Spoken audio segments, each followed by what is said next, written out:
All right, number 6 gives us a reaction and then asks us to find the standard enthalpy change for that reaction. A thing to remember, standard enthalpy change means delta H reaction. So the reaction I want delta H for is this guy. We are given 3 other reactions, their heat of reaction, and we're going to use these to find that.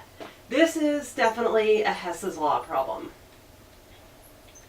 I'm going to manipulate these so that they add up to that overall reaction.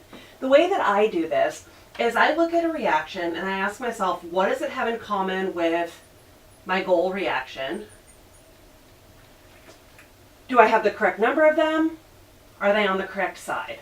So taking a look at my first reaction here, carbon plus H2O forms CO plus H2. What does it have in common with the overall? It has 2 things, carbon and water. But do you see how these other reactions also have water in them? That means that trying to make this one fit that is not a good idea. I'm going to use the carbon and hope that water works itself out later, and it will. So, do I have the correct number of carbons? I don't. Are they on the correct side of the reaction? They are. In order to make this reaction have 2 carbons in it, I'm going to multiply the entire reaction by 2, which means I'm going to multiply the heat of reaction by 2.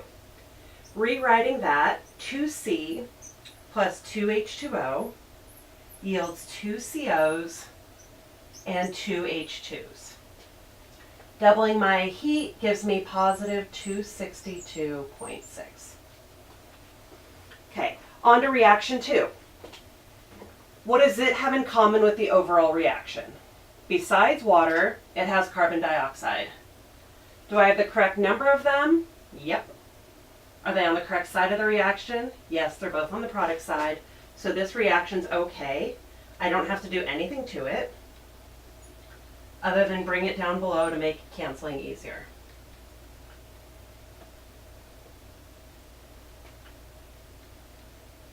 Since I didn't do anything to the reaction, I don't do anything to the heat of the reaction.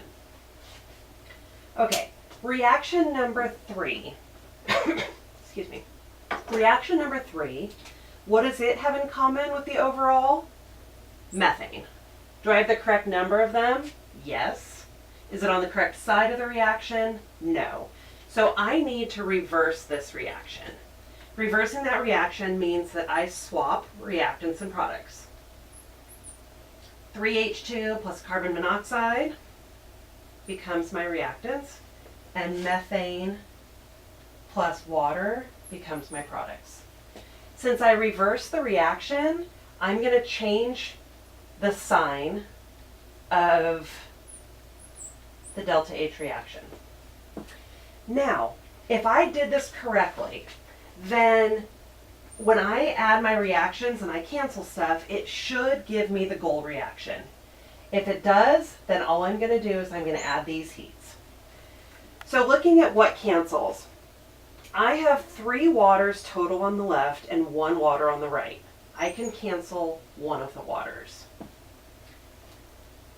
I have 2 carbon monoxides on the right and 2 carbon monoxides on the left.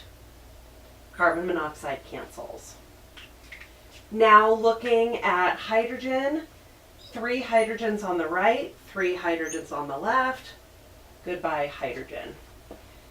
With what's left, this adds up to my correct reaction.